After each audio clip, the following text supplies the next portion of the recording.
Turabasuhuje kandi turabashimira ko mukomeje kubana natwe, turakomeza gusoma Bibiliya, turi mu gitabo giheruka cy'ibyahishuwe, uyu munsi turahera ku gice cya 9. Impanda ya gatanu ariyo shyano rya mbere. Marayika wa gatanu avuza impanda.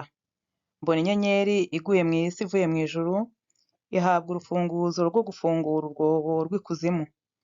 Ifungura urwobo rw'ikuzimu ruvamo umwotsi ucumba nk'uw'itanura rinini, izuba n'ikirere byijimishwa n'umwotsi wo muri urwo rwobo. Umwotsi havamo inzige zijya mu isi, zihabwa ubushobozi bwo gukora ibyo sikoropiyo zo mu isi zibasha gukora. Ariko zitegekwa kutagira icyo zitwara ibyatsi byo mu isi, cyangwa ikintu cyose kibisi cyangwa igiti cyose, keretse abantu badafite ikimenyetso cy'Imana mu ruhanga rwabo. Zihabwa kutabica keretse kubababaza amezi 5, kandi kubabaza kwazo gusa no kubabaza kwa sikoropiyo iyo iriye umuntu. Muri iyo minsi abantu bazashaka urupfu ariko ntibazarubona na hato, bazifuza gupfa ariko urupfu ruzabahunga. Ishusho y'izo nzige yasaga n'iy'amafarashi yiteguriwe intambara. Ku mitwe yazo zari zifite ibisa n'amakamba asa n'izahabu, mu maso hazo hasa n'ah'abantu, kandi zari zifite ubwoya busa n'umusatsi w'abagore, amenyo yazo yasaga n'ay'intare. Zari zifite n'ibikingira ibituza bisa n'ibyuma, guhinda kw'amababa yazo kwari kumeze nko guhinda kw'amagare akururwa n'amafarashi menshi yirukanka ajya mu ntambara. Kandi zari zifite imirizo nk'iya sikoropiyo, zifite imbori, no ku mirizo yazo zihabwa kubabaza abantu amezi 5. Zari zifite n'umwami wazo ari we marayika w'ikuzimu, mu ruheburayo yitwa Abadoni, naho mu rugiriki yitwa Apoloni. Ishyano rya mbere rirashize, dore ayandi mahano 2 ari bukurikireho. Impanda ya gatandatu cyangwa ishyano rya 2. Marayika wa gatandatu avuza impanda, numva ijwi riva ku mahembe 4 y'igicaniro cy'izahabu kiri imbere y'Imana, ribwira marayika wa gatandatu ufite impanda riti: bohora abamarayika 4 baboheye ku ruzi runini Ufurate. Nuko abo bamarayika 4 bari biteguriwe iyo saha n'uwo munsi n'uko kwezi n'uwo mwaka, baboherwa kugira ngo bice 1/3 cy'abantu. Umubare w'ingabo z'abarwanira ku mafarashi wari uduhumbagiza 200, umubare wabo narawumvise, kandi nerekwa amafarashi n'abari bayicayeho. Bari bambaye ibyuma bikingira ibituza bisa n'umuriro na huwakinto n'amazuku. Imitwe y'ayo mafarashi intare, mu kanwa kayo havagamo umuriro n'umwotsi w'amazuku.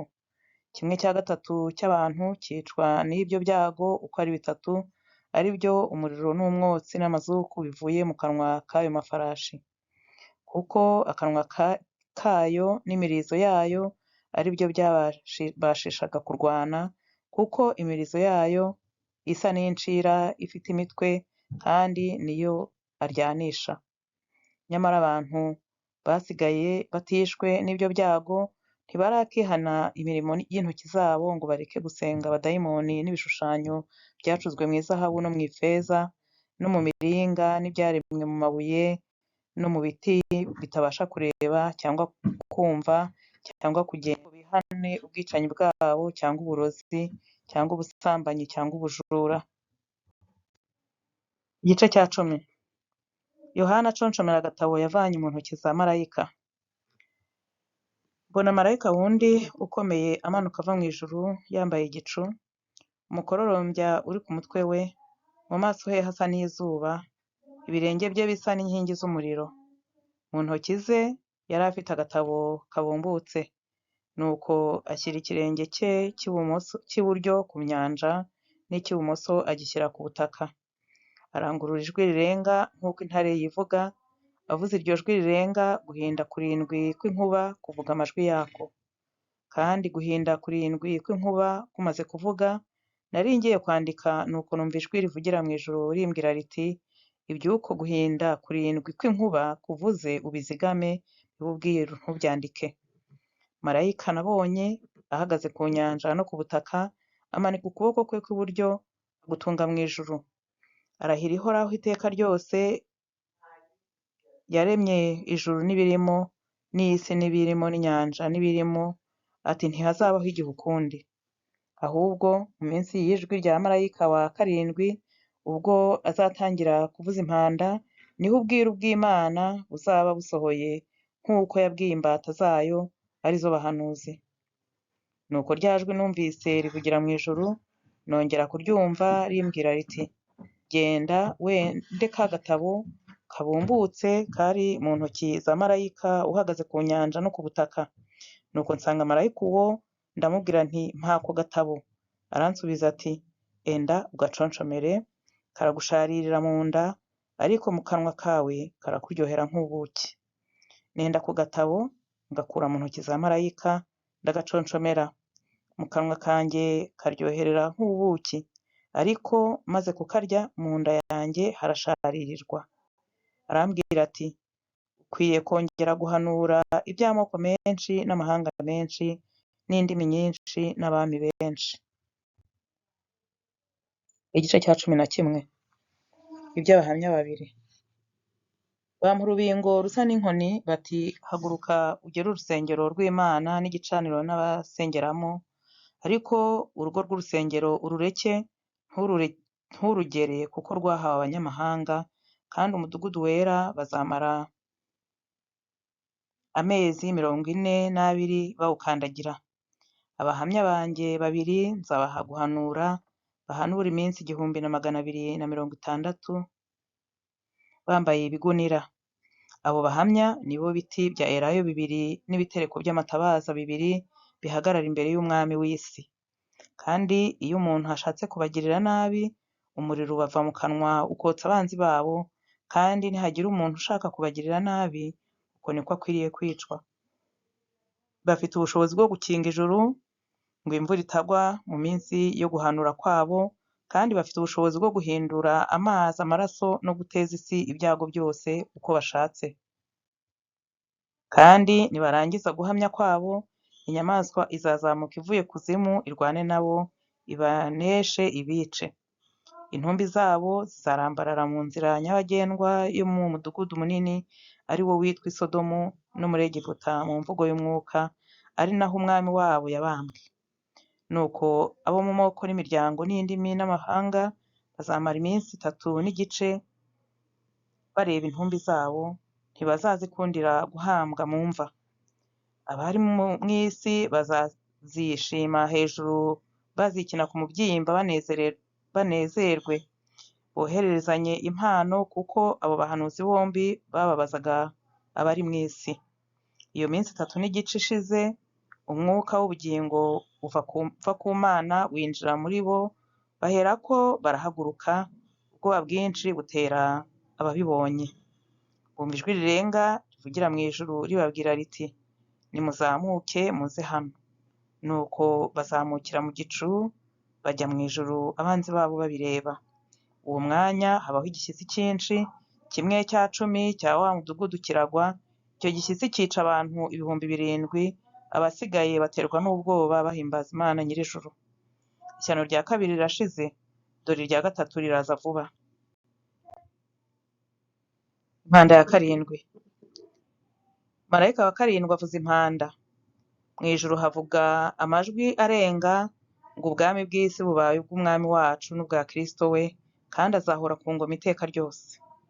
B'abakuru 24 bicara ku ntebe zabo imbere y'Imana, bikubita hasi bubamye baramya Imana bati, turagushimye mwami Imana ishobora byose, iriho kandi yahozeho kandi izahoraho, kuko wenze ubushobozi bwawe bukomeye ukima.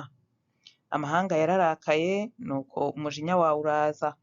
Igihe cyo guciramo abapfuye iteka kirasohora, nicyo kugororeramo abagaragu b'imbata bawe ari bo bahanuzi, no kugororera abera n'abubaha izina ryawe, aboroheje n'abakomeye, kandi ni igihe cyo kurimburiramo abarimbura isi. urusengero rw'Imana rwo mu ijuru rurakingurwa, mu rusengero rwayo habonekamo isanduku y'isezerano ryayo, habaho imirabyo n'amajwi yo guhinda kw'inkuba n'igishyitsi n'urubura rwinshi. Igice cya 12. Iby'umugore n'ikiyoka. Ikimenyetso gikomeye kiboneka mu ijuru. Mbona umugore wambaye izuba, ukwezi kwari munsi y'ibirenge bye, ku mutwe yambaye ikamba ry'inyenyeri 12, kandi yari atwite. Nuko atakishwa no kuramukwa, ababazwa n'ibise.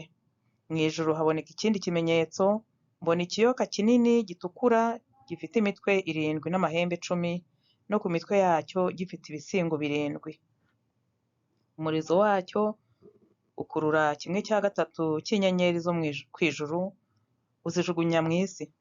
Icyo kiyoka gihagarara imbere y'uwo mugore waramukwaga, kugira ngo namara kubyara gihereko kirye umwana we kimutsotsobe.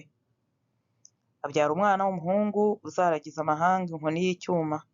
Umwana we arasahurwa, ajyanwa ku Mana no ku ntebe yayo. Uwo mugore ahungira mu butayu, aho afite ahantu yiteguriwe n'Imana, kugira ngo bamugaburireyo kumara iminsi 1260. Mu ijuru habaho intambara. Mikayeli n'abamarayika be batabarira kurwanya cya kiyoka. Ikiyoka kirwana n'abamarayika bacyo. Ntibanesha, kandi mu ijuru ahabo ntihaba hakiboneka. Cya kiyoka kinini kiracibwa, aricyo ya nzoka ya kera yitwa umwanzi na Satani, aricyo kiyobya abari mu isi bose. Nuko kijugunywa mu isi, abamarayika bacyo bajugunyanwa nacyo. Numva ijwi rirenga rivugira mu ijuru riti, noneho agakiza karasohoye, gasohoranye n'ubushobozi n'ubwami bw'Imana yacu n'ubutware bwa Kristo wayo, kuko umurezi wa bene data ajugunywe hasi, bahoraga barega ku manywa na nijoro imbere y'Imana yacu. Nabo bamunesheje amaraso y'umwana w'intama n'ijambo ryo guhamya kwabo, ntibakunda amagara yabo, ntibanga no gupfa. Nuko rero wajuruwe, namwe abariribamo nimwishime. Naho wowe wasi we, nawe wa nyanja we, mugushije ishyano, kuko Satani yabamanukiye afite umujinya mwinshi, azi yuko afite igihe gito. Nuko cya kiyoka kibonye yuko kijugunywe mu isi, gihiga wa mugore wabyaye umuhungu. Umugore ahabwa amababa 2 y'ikizu kinini, kugira ngo aguruke ahungire mu butayu ahantu he, aho agaburirirwa igihe n'ibihe n'igice cy'igihe arindwa icyo kiyoka. Icyo kiyoka gicira amazi ameze nk'uruzi inyuma y'uwo mugore, kugira ngo amutembane. Ariko isi iramutabara, yasamya akanwa kayo imira uruzi cya kiyoka cyaciriye. Ikiyoka kirakarira wa mugore, kiragenda ngo kirwanye abo mu rubyaro rwe basigaye, bitondera amategeko y'Imana kandi bafite guhamya kwa Yesu. Igice cya 13. Haduka indi nyamaswa ivuye mu gitaka. Nuko mbona indi nyamaswa izamuka iva mu butaka. Iyo yari ifite amahembe 2 nk'ay'umwana w'intama, ivuga nk'ikiyoka. Itegekesha ububasha bwose bwa ya nyamaswa ya mbere mu maso yayo, ihata isi n'abayirimo ngo baramye ya nyamaswa ya mbere yakize uruguma rwayishe, kandi ikora ibimenyetso bikomeye, imanura umuriro uva mu ijuru, ugwa mu isi mu maso y'abantu. Iyobesha abari mu isi ibyo bimenyetso yahawe gukorera imbere ya ya nyamaswa, ibabwira kurema igishushanyo cya ya nyamaswa yari ikomerekejwe n'inkota ikabaho. Ihabwa guha icyo gishushanyo cy'inyamaswa guhumeka, ngo kivuge kandi cyicishe abatakiramya bose. Itera bose, aboroheje n'abakomeye, n'abatunzi n'abakene, n'ab'umudendezo n'ab'imbata, gushyirwaho ikimenyetso ku kiganza cy'iburyo cyangwa mu ruhanga, kugira ngo hatagira umuntu wemererwa kugura cyangwa gutunda, keretse afite icyo kimenyetso cyangwa izina rya ya nyamaswa, cyangwa umubare w'izina ryayo. Aha niho ubwenge buri. Ufite ubwenge aba ari umubare w'iyo nyamaswa, kuko ari umubare w'umuntu, kandi umubare ni 666. Aha niho dusoreje, tuzakomeza ejo. Imana ibahe umugisha.